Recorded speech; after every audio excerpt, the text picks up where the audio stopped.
Buenos días, hermanos. Yo me siento como en casa, así que es lindo poder estar aquí, compartir este tiempo y las presentaciones igual, ya nos conocemos. Quería mandarle los saludos de la Iglesia de la Espada. Hoy le escribí a los hermanos que veníamos para acá y mandaron muchos cariños. Y bueno, como les decía, es un gusto para nosotros venir a acompañarlos y poder servirles de esta manera, compartiendo la palabra de Dios. Cuando alguien me invita a hacer esto, me pasa que me lleva mucho más tiempo encontrar el mensaje que Dios quiere que comparta, a veces que preparar lo mismo, ¿no? Pero esta vez me facilitaron el trabajo porque Pablo me comentó que estaban estudiando Romanos y que podíamos ir ahí y continuar un poco con esto. Y el pasaje que tocaba para hoy era Romanos 14. Lo vamos a estar leyendo. Gracias.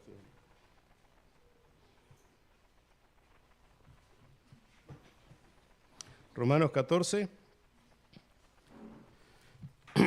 empezando en el versículo 1. Y vamos a leer hasta el 9. En mi Biblia tiene un título que dice Los débiles en la fe.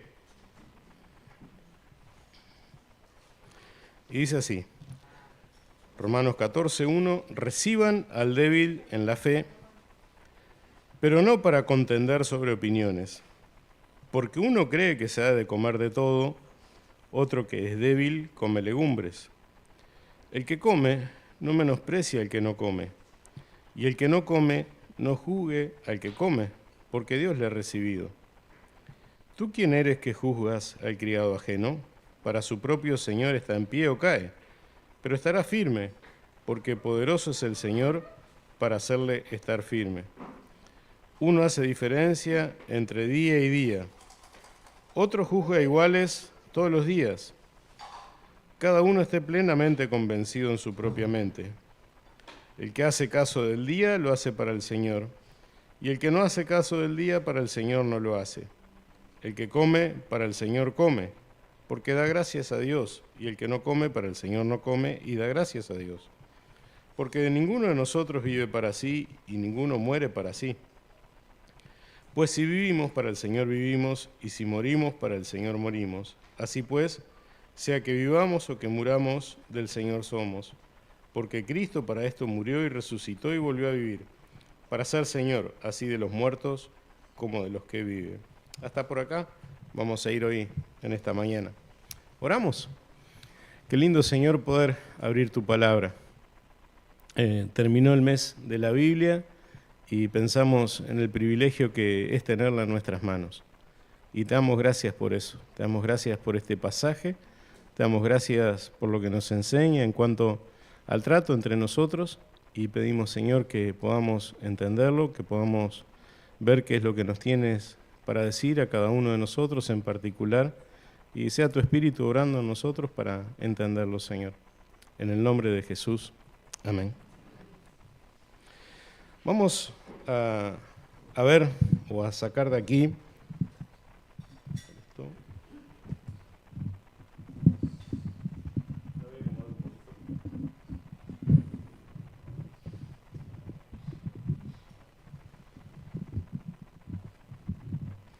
ahí va.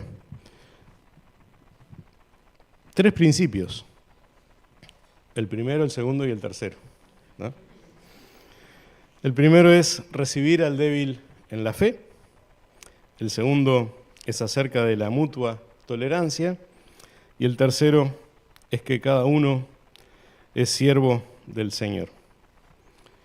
El primer principio, que un cristiano débil debe ser recibido, capaz que la palabra clave en esto es recibido, es lo que aparece ahí en el versículo 1 que comenzamos leyendo, ¿verdad? Reciban al débil en la fe. Y capaz que conviene entender primero quién es el débil. ¿O en qué situación está? Y aquí se está refiriendo a alguien que no tiene un pleno conocimiento de la fe, ¿no? De cómo vivir como cristiano. Y vamos un poquito al contexto en el que Pablo está escribiendo este pasaje. Se lo está escribiendo a los hermanos que vivían en Roma. Y ahí en Roma era común que se vendiera carne sacrificada a los ídolos. O sea, se hacía un sacrificio a los ídolos y después esa carne iba a parar a la carnicería y allí se vendía. Y esto ocasionaba que los hermanos dudaran si comer de eso o no. Lo trasladamos un poquito al día de hoy. Es como si estuviéramos pensando en si podemos comer la gallina de la macumba. Además del asco que nos puede dar, pero supónganse que hubiera sido hecho en condiciones de higiene, ¿la comeríamos o no la comeríamos? Había quienes no querían tener nada que ver con eso, ¿no? Esa era carne sacrificada a los ídolos y no querían participar de eso. Había incluso quienes arrastraban algunas costumbres del judaísmo y como no era carne kosher, vieron que los judíos hasta el día de hoy tienen un rito especial para la matanza del ganado. Aquí en los frigoríficos de Uruguay pasa, viene un rabino el día que se faena para hacer este tipo de cortes kosher, y él es el que faena, el que mata el ganado y se hace de una manera, se desangra, distinto a lo que se hace comúnmente, así sea para exportación o para las carnicerías locales. Es un tratamiento diferente. E incluso dice acá que había quienes comían legumbres, eran vegetarianos.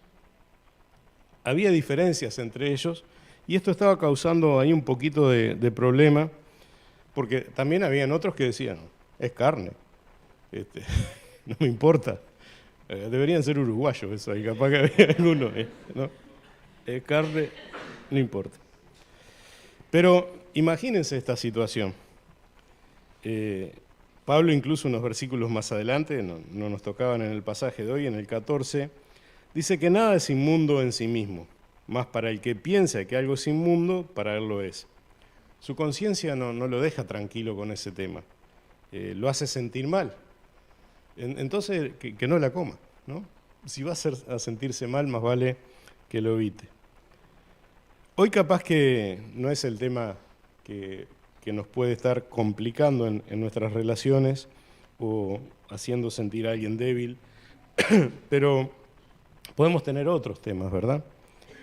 El tomar el vino, cerveza, tomar alcohol en general, hay quienes lo ven bien, quienes lo ven mal. Ya no tanto, pero quizás el ir al cine, el ir al teatro, ir a algún espectáculo, el partido que votamos. Puede haber temas ahí que generen este tipo de situaciones. Ustedes imagínenselo, yo no quiero decir porque si entro a decir alguno ya empezamos, qué postura tiene o cómo, ¿no? Pero cuidado con esos temas, cómo nos afectan. Y acá el consejo al que va Pablo, antes de ponerse a discutir en qué posición tomar, es recibir al débil en la fe. Y este recibir es no poner como requisito para el compañerismo ni la comunión la madurez de mi hermano. Que la madurez no sea un requisito para que yo pueda tener comunión, para que yo pueda compartir con él. En el capítulo siguiente, ya lo verán después, en Romanos 15:1, dice, así que los que somos fuertes debemos soportar la flaqueza de los débiles y no agradarnos a nosotros mismos. Como que nos da un poquito más de detalle de cómo debe ser la actitud al recibir al débil, soportar las flaquezas. Cuando habla de soportar es algo que no nos agrada, no nos gusta, ¿verdad? Algo que va contra nuestras ganas, nuestro deseo. Bueno, nos va a tocar a veces tolerar cosas que nos molestan y también tendremos que evitar algunas cosas que nos gustaría hacer por el bien de mi hermano, por soportar la flaqueza del débil. Ahora, la palabra de Dios es bien equilibrada también, ¿verdad? Y nos hace pensar a veces uno puede, bueno, está, pero ¿por qué? Y enseguida pone, no agradándonos a nosotros mismos, no agradarnos a nosotros mismos. Y yo pensaba, ¿cuánto hay de conflicto No, ¿cuánto hay de esto en los conflictos entre los hermanos, ¿verdad? Entre nosotros. Cuando tenemos un conflicto en la familia, en la iglesia, en el barrio, donde sea, ¿cuánto nace por esto de querer agradarme a mí mismo? ¿Mm? De ponerme yo ahí de importante. A este lo recibo, a este no, este me gusta, aquel no tanto, este me cae bien, lo acepto, este no me cae bien, le hice la cruz, nunca más. Qué cosas feas, ¿verdad? A veces ha pasado y no hacemos el esfuerzo de incluirlo en nuestro grupo. Ahora, qué lindo ver hermanos que nos dan un ejemplo, ¿no? Y tienen una actitud totalmente diferente. Cuando piensen, no sé, cuando aparece alguien en la iglesia que nadie conoce, sin importar su condición, y yo ya me estoy acordando de unos cuantos, seguro que ustedes están pensando en alguien, entra alguien y siempre hay un hermano que va, es el que va, lo saluda, lo abraza, se interesa por él, se sienta al lado. Ahora no precisamos más el cancionero, pero le alcanzaba un cancionero, le mostraba, lee junto la palabra. Qué linda actitud. Un saludo, un atender al hermano. Y pensaba, ¿quién de nosotros no se sintió alguna vez bien recibido?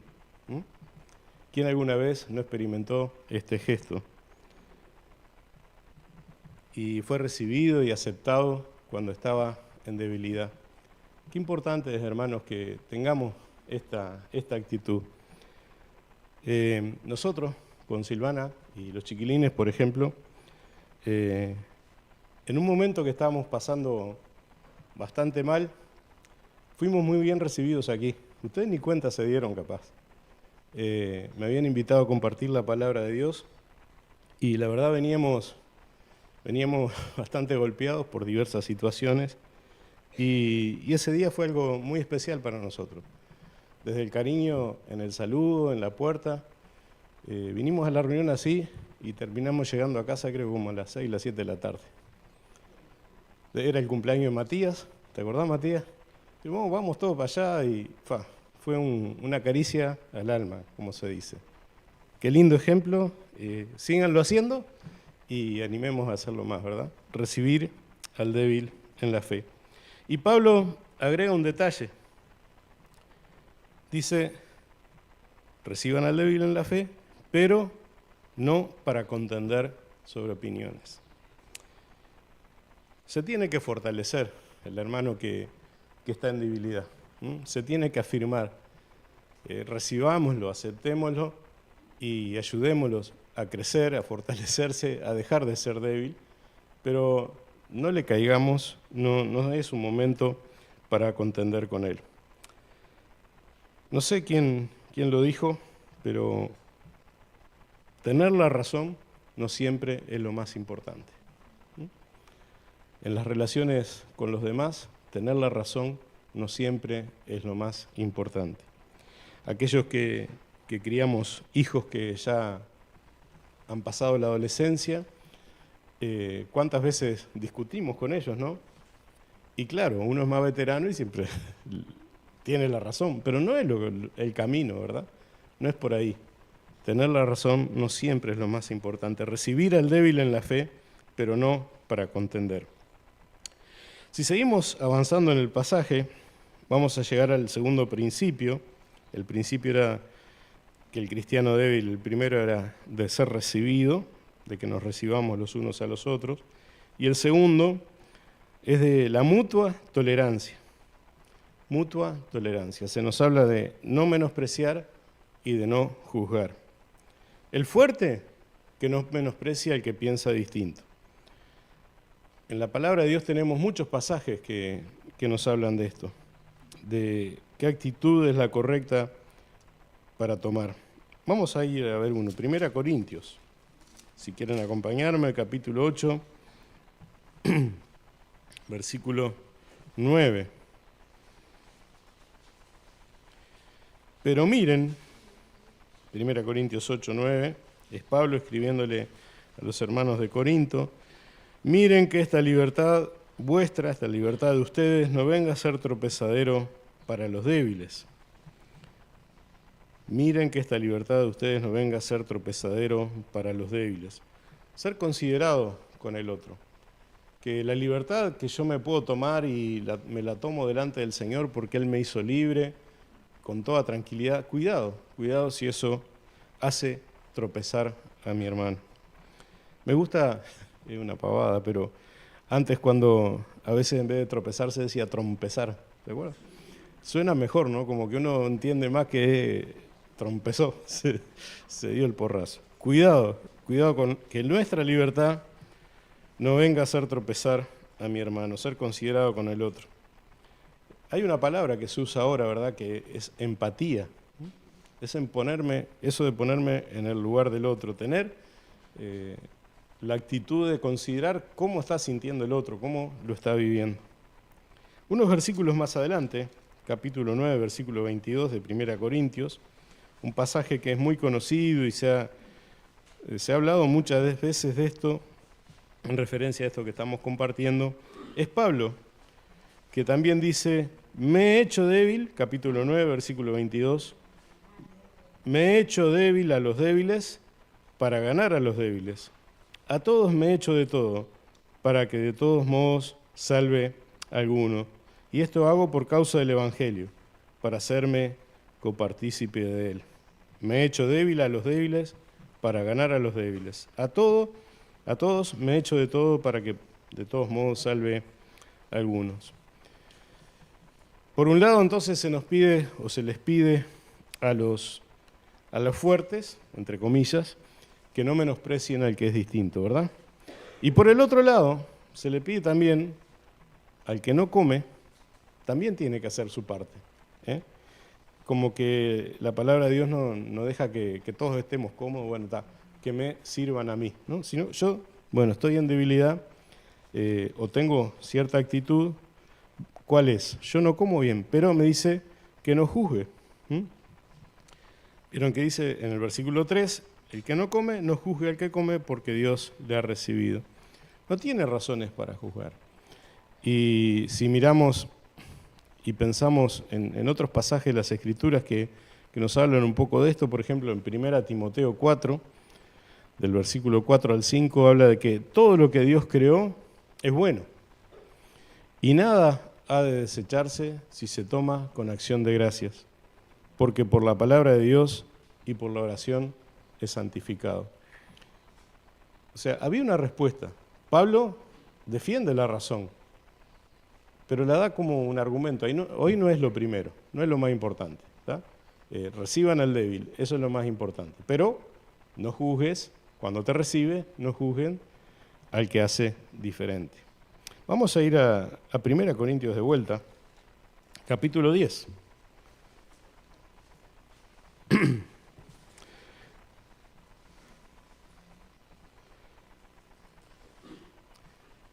¿Esto se está grabando o filmando algo? Sí, está. No, si no le pedí a alguien que lo leyera para cambiar, pero si no se pierde el texto. Dice así: todo me es lícito, pero no todo conviene. Todo me es lícito, pero no todo edifica. 1 Corintios 10, 23, estoy leyendo. Ninguno busque su propio bien, sino el del otro. De todo lo que se vende en la carnicería, coman, sin preguntar nada por motivos de conciencia, porque del Señor es la tierra y su plenitud. Si algún incrédulo los invita y quieren ir, de todo lo que se ponga delante coman, sin preguntar nada por motivos de conciencia. Pero, más, si alguien les dijere, esto fue sacrificado a los ídolos, no lo coman, por causa de aquel que lo declaró, y por motivos de conciencia, porque del Señor es la tierra y su plenitud. La conciencia, digo, no la tuya, sino la del otro. Pues, ¿por qué se ha de juzgar mi libertad por la conciencia de otro? Y si yo con agradecimiento participo, ¿por qué he de ser censurado por aquello de que doy gracias?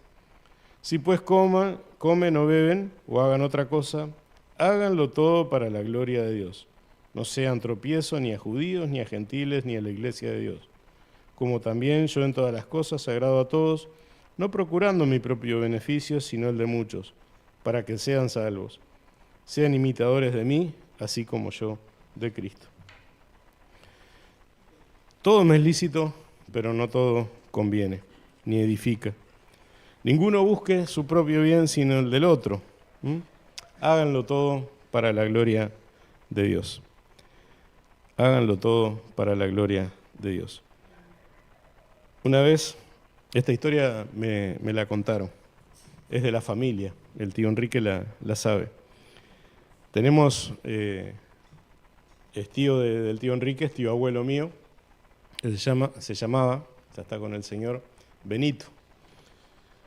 Benito, un gallego que vivía en Calvos de Bande, una aldea, ahí cerca de Orense, en España, en las montañas. Un hombre toda la vida de campo. Hacía su propio vino, faenaba sus propios cerdos, unos jamones. Impresionante. Muy hospedador, disfrutaba de hospedar a los hermanos, de recibir a los hermanos. Y ahí en Calvos de Bande, de la aldea, el pueblito donde es el tío Enrique, hay cualquier cosa, corregime tío, si hay una pequeña capilla evangélica, debe ser de los pocos pueblos y eso que no tienen la católica y la evangélica, tenía solo evangélica. Y todos los años se hacían unas conferencias, unos cultos anuales y llegaban hermanos de distintas partes de Galicia, de España, a participar. Eran muy, muy conocidos, ¿verdad?, los cultos de Calvos de Bande. Y en una de esas ocasiones fue un misionero, se llamaba Adib Masud, no sé si alguien lo conoce, ¿no? Así que bueno, soy viejo que lo tiró. Era un hermano argentino, de origen, no sé si era, capaz que era libanés y después vino para Argentina, algo así. Y era un hermano muy, muy fogoso en sus predicaciones, llegaba al corazón, el Señor lo utilizaba mucho, era muy expresivo, hablaba un español particular y de esa manera llegaba. Pero también era un poco cerrado en algunos conceptos suyos, era de la vieja escuela. Y bueno, fue a los cultos de la iglesia allá en Vigo, lo invitaron, se preparó la conferencia, después vino el tiempo de almorzar todos juntos. Y ahí, en las reuniones, en los almuerzos de la iglesia, se sirve vino, ¿no? Vino y algo de agua, pero se sirve vino. Y este hombre, a este misionero un poco eso no... Y dice que estaban comiendo ahí y así en medio adelante de todos le pregunta al tío Benito, Benito, ¿te puedo hacer una pregunta? Sí, don Nadib. ¿Tú tomas vino para la gloria de Dios? El tío ya era colorado. Yo no estaba en esa ocasión, pero me imagino. Y quedó ahí la cosa, ¿no? Siguieron comiendo, imagínense, el que se iba a servir vino, ya no se animaba, no tuvo nada. Y en una de esas, a este hermano le gustaba la Coca-Cola con hielo, y se pone a tomar Coca-Cola con hielo y entra a masticar los hielos. Y el tío no se aguantó más y le dice, don Adib, ¿tú masticas el hielo para la gloria de Dios? Cosas ridículas, ¿verdad? Pero tenemos que tener cuidado, voy a esto, que en la relación con nuestros hermanos, cuidado lo que decimos, cuidado como lo planteamos. Todo me es lícito, pero no todo me conviene. ¿Cómo lo hago? ¿Cómo lo digo? Que sepa hacerlo con esta mutua tolerancia que nos enseña la palabra de Dios. Cuando pensamos en estos temas, miren, ¿se acuerdan de la parábola del publicano y el fariseo?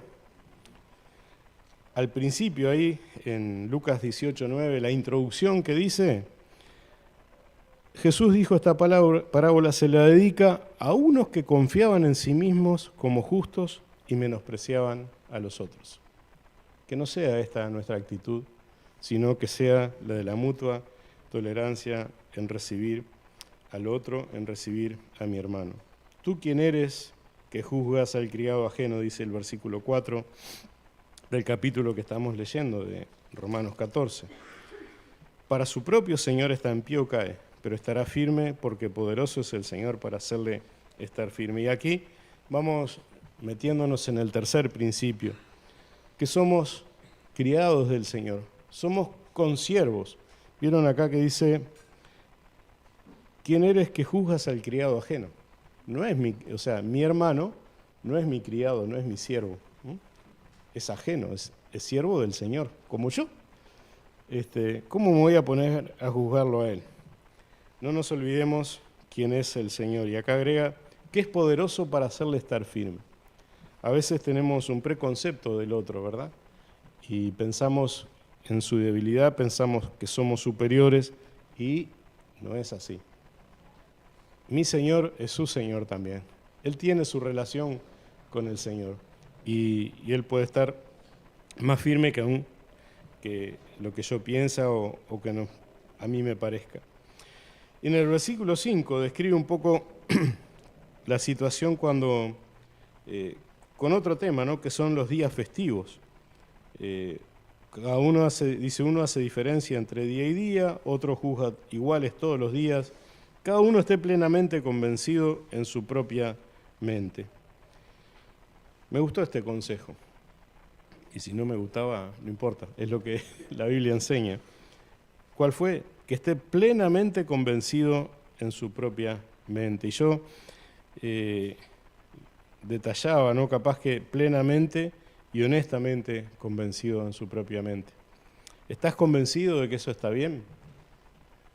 ¿Estás convencido de que es así? ¿Plenamente? Yo decía honestamente, porque a veces lo podemos usar como argumento, no, yo estoy convencido y hago lo que quiero, pero sé interiormente que tengo mis dudas. No, si estás plenamente convencido en tu propia mente, entonces está bien. En este mismo capítulo, en el versículo 23, dice, pero el que duda sobre lo que come es condenado, porque no lo hace con fe, y todo lo que no proviene de fe es pecado. Si estoy dudando en cuanto a si algo está bien o está mal, no estoy hablando de verdades fundamentales de la palabra de Dios, ¿no? Sino de usos, costumbres, actividades, no sé, esto como el del comer, como lo que veníamos hablando. Si estoy dudando y no lo hago con fe, estoy pecando. Plena y plenamente convencido en mi propia mente. Decía que es aplicable a aquellos temas que podemos decirlo de una manera neutros, ¿no? Que no afectan, no son el fundamento de nuestra fe. Porque también hay que tener cuidado, muchos pasajes nos alertan, ¿verdad?, de falsas enseñanzas, de falsas doctrinas, de falsos maestros, que sobre todo niegan la deidad del Señor Jesús y la salvación por fe en Él. Esta discusión, por ejemplo, esto no se aplicaría si viene un testigo de Jehová. Y sí, lo recibo para predicarle el Evangelio, para mostrarle el camino al Señor, pero ahí sí no puedo compartir tratarlo como un hermano débil. Una, porque no es un hermano, porque no está confiando en Jesús como su Salvador. Hay verdades fundamentales que no acepta, es una situación distinta. ¿Me explico? Eso, la verdad de la salvación por fe en el Señor Jesús y que el Señor Jesús es Dios, eso es algo que no lo podemos negociar, son la base de nuestra fe como otras cosas. Ahí no están incluidos estos temas, ¿verdad? Y Pablo y la palabra de Dios gasta mucha tinta en alertarnos acerca de esto, de falsos maestros, de falsas enseñanzas, de tener cuidado con esto. La iglesia de los Gálatas es una que también recibe algunas instrucciones en cuanto a esto de sobrevivir sin caer esclavizados en los, ahí lo dice como los viejos, débiles y pobres, y yo agregaba viejos rudimentos de otras épocas cuando eran judíos y querían seguir arrastrando cosas del judaísmo. Y saben, ahí aparece la tentación del legalismo versus la libertad de la gracia de Dios. El legalismo nos permite cumplir una serie de reglas, de leyes externas, no del corazón, sin cambiar el corazón. Y se da esa situación de que, bueno, yo cumplo las reglas, nadie puede decir nada de mí, soy un cristiano correcto, en apariencia me ajusto, ¿verdad? Y saben, es la manera más triste de vivir, conformando a los demás y no disfrutando de la gracia liberadora del pecado. Porque a veces esto de juzgar una actitud de otra hace que caigamos en, bueno, esto se puede hacer y esto no, y entramos en el legalismo. Cuidado con eso. Una cosa, un consejo bien práctico que aparece aquí también, además de esto de la plenamente y honestamente convencido en la propia mente, es este que dice ahí en el versículo 6, el que come para el Señor come porque da gracias a Dios, y el que no come para el Señor no come y da gracias a Dios. Y me parece un buen criterio para juzgar si una cosa, para chequear si algo de lo que estoy haciendo está bien o está mal. ¿Puedo agradecer a Dios por esto? Acá decía que el que comía agradecía por el alimento que estaba comiendo y estaba bien. El que no comía agradecía porque tenía otro alimento y estaban bien las dos cosas, porque se lo podían agradecer a Dios. Esto que yo estoy dudando si está bien o está mal, ¿se lo puedo agradecer a Dios? Si no se lo puedo agradecer a Dios, ya tengo la respuesta. ¿Me explico? Es algo que si me da vergüenza darle gracias a Dios por esto que pude hacer, bueno, es porque sé que a Él no le agrada. Dice, miren, 1 Corintios 10, lo miramos, ya lo leímos, pero lo leemos de vuelta, versículo 30. Si yo con agradecimiento participo, ¿por qué de ser censurado por aquello de que doy gracia? Si pues comen o beben o hacen otra cosa, háganlo todo para la gloria de Dios. Muy práctico. ¿Puedo agradecer a Dios por esto? Entonces estoy tranquilo. Y profundizando todavía un poquito más en el tema, en el origen de por qué hacemos lo que hacemos o cuál debería ser la motivación correcta, después de habernos mostrado cómo relacionarnos con los hermanos, ya sean débiles o fuertes, y de ubicarnos en el lugar que me corresponde como consiervo, me llega ahora a enseñar acerca del señorío de Cristo en mi vida, para que el tema como que nos quede bien claro. Y el capítulo 14 empieza a hablar de esto, a partir ahí del versículo, bueno, desde el 6 ya es verdad, para el Señor no come y da gracias a Dios. O sea, para el Señor come y para el Señor no come. Y en el 7 dice, porque de ninguno de nosotros vive para sí y ninguno muere para sí. Pues si vivimos, para el Señor vivimos, y si morimos, para el Señor morimos. Así pues sea que vivamos o que muramos, del Señor somos. En todos los aspectos de la vida del creyente, es lo que quiere decir aquí cuando habla de alguno de nosotros vive para sí, ninguno muere para sí, vive para el Señor, muere para el Señor. Está hablando desde el principio al fin, ¿verdad? En todos los aspectos de nuestra vida. 2 Corintios 5:15 nos dice que Cristo por todos murió para que los que viven ya no vivan para sí, sino para agradar a quien murió y resucitó por ellos. Vamos a ver que este pasaje que estamos leyendo termina hablando de eso así también, de que Cristo murió y resucitó para ser Señor de los muertos como de los que viven. Por todos murió, para que los que viven ya no vivan para sí. En este versículo 8 que estamos leyendo, dice que todo lo que hagamos en la vida, o sea, lo digo así porque es, si vivimos para el Señor vivimos y si morimos para el Señor morimos, todo lo que está, todo lo que pasa en nuestra existencia, en el tiempo que el Señor nos permita vivir aquí, que sea todo para el Señor. En este sentido, lo que es, o lo que conocemos o decimos a veces como la vida secular, no existiría. A veces definimos, yo sé que de alguna manera lo decimos, por ejemplo, para describir la actividad con la que nos ganamos la vida, ¿no? Y entonces decimos, sí, mi actividad secular es, bueno, ingeniero agrónomo, es informático, es lo que ustedes estén pensando. Pero en el sentido que dice aquí este versículo, si todo lo que hacemos lo hacemos para el Señor, si vivimos para Él y morimos para Él, como que no había algo que sería un área secular de nuestra vida, ¿no? Y yo pensaba en esto, que no separemos áreas en nuestra vida donde Dios no está, o a donde Dios no lo dejamos estar. eh, áreas que sí, áreas que no, donde no es bienvenido. Que no pase eso, ¿verdad? Que no tengamos una vida así compartimentada, que hay áreas en las que Dios no pueda estar. Y es muy lindo cuando vemos hermanos que muestran una vida armoniosa, ¿verdad? Que no se da esto, cuando el Señor es todo en todo lo que hace. Detalles, ¿no? Que nos alegran el corazón, por ejemplo, cuando no sabemos si hay un partido de fútbol, lo estamos mirando, y va uno, hace un gol y se levanta la camiseta para la gloria de Dios. ¡Pah, qué lindo saber que hay un hermano ahí que está compartiendo su fe, que está jugando como para el Señor.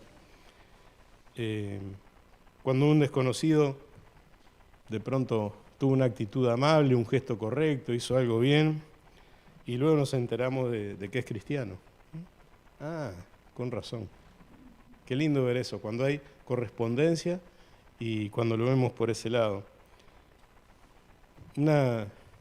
Algunos lo deben haber visto, una panadería, roticería, que está allí en Pena y Castro, que pone versículos diferentes todos los días con el menú del día, ¿no? ¿Sí? ¿Lo viste? Son creyentes los dueños, ¿no? Sabemos. Pero bueno, una manera, ¿verdad?, de estar juntando las dos cosas. Eso nos lleva a tener que ser muy cuidadosos en todo momento, ¿no? Porque nuestro testimonio se está manifestando también en cómo estamos haciendo todas las cosas. Y así es como el Señor quiere que se manifieste este vivir. Lo que vivo, lo vivo en el Señor, ya sea que viva o que muera para el Señor, vivimos o morimos.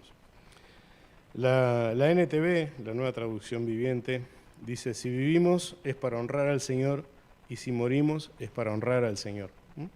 Sea lo que sea, que esa sea nuestra actitud. Ojalá se nos pegue y se nos haga carne en nosotros el sentir que tenía Pablo mientras escribía la carta a los Filipenses, capítulo 1, voy hasta ahí a leerlo porque es un poquito, son 3 versículos. Filipenses 1, 19. Filipenses 1, 19. Pablo le está escribiendo a los filipenses desde la cárcel, ¿no? No sabe si era en Roma, probablemente sí. Y desde allí les dice: porque sé que por su oración y la suministración del Espíritu de Jesucristo, esto resultará en mi liberación. Versículo 20, conforme a mi anhelo y esperanza de que en nada seré avergonzado, antes bien, con toda confianza, como siempre, ahora también será magnificado Cristo en mi cuerpo, o por vida o por muerte, porque para mí el vivir es Cristo y el morir es ganancia. Se ha hecho mucho énfasis en esta última partecita, ¿verdad? El morir es ganancia, pero pensar en esto, en el vivir, es Cristo. Y como que Pablo nos está diciendo que todo lo que hizo, todo lo que intentó ser, todo lo que es y lo que esperaba ser, apuntaba a Cristo. Desde su conversión hasta su martirio, toda su vida, cada uno de sus pasos estaba dirigido hacia hacer avanzar el Evangelio, hacia hacer conocer a Cristo, hacia glorificarle a Él. Lo podemos recordar, ¿verdad? Pablo predicaba en las sinagogas, predicaba en la orilla de un río, predicaba en una cárcel, como apóstol, como preso, como fabricante de carpa. Él así vivía a Cristo. Y vivir a Cristo significa imitar su ejemplo, posesionarnos de su persona, si se puede decir. Queremos conocerle cada día mejor. Y esto no es un tema de información, de conocer más detalles de la vida de Cristo, sino de conocerle a Él, de conocerle personalmente, de mi comunión con Él, mi relación con Él. Filipenses, un poquito más adelante, capítulo 3, versículo 7, dice así: cuantas cosas eran para mí ganancia, las he estimado como pérdida por amor de Cristo. Y ciertamente Aún estimo todas las cosas como pérdida por la excelencia del conocimiento de Cristo Jesús mi Señor, por amor del cual lo he perdido todo, y lo tengo por basura para ganar a Cristo, y ser hallado en Él, no teniendo mi propia justicia, que es por la ley, sino la que es por la fe de Cristo, la justicia que es de Dios por la fe. El Señor era como el enfoque, la meta, el mayor deseo de Pablo, agradar a Cristo. Quería conocerlo, quería sentir, experimentar el poder de su resurrección, quería compartir todo lo máximo con Él. Y que así sean nosotros, ¿verdad? Que el punto central de nuestra mente, corazón, cuerpo y alma sea el Señor Jesús. Terminamos el pasaje que estamos considerando en el versículo 9. Porque Cristo para esto murió y resucitó y volvió a vivir, para ser Señor así de los muertos como de los que viven. Él pagó el precio. Él pagó el precio. Para esto murió, resucitó y volvió a vivir, para ser Señor de los vivos y de los muertos. Hasta la eternidad, ¿verdad?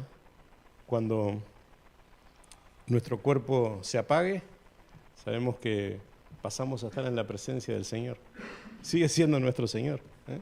Siempre, nuestro Señor por la eternidad. ¿En qué mejores manos podemos estar?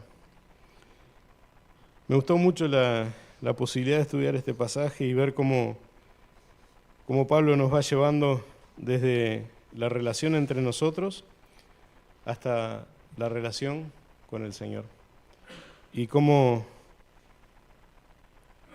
estos principios que decíamos, el primero, el segundo, el tercero, del primero de recibir al débil en la fe, de la mutua tolerancia unos con otros, el segundo, y el tercero de que somos consiervos del Señor, terminan en esto, ¿verdad? En que Él es mi Señor, en qué mejores manos puedo estar. Que Dios les bendiga, que esto nos ayude. Pienso que son cosas que vamos a encontrar un momento para aplicarlas en nuestra vida, porque vivimos relacionándonos con hermanos, y que sea algo que nos pueda ayudar para la mutua edificación, para ser de bendición a otros, para ser bendecido por otros, y como decía Pablo, ¿no? Que el Señor sea glorificado en esto. Si vivo, para el Señor vivo; si muero, para el Señor vivo. Sea que vivamos o que muramos, del Señor somos. Que Dios les bendiga.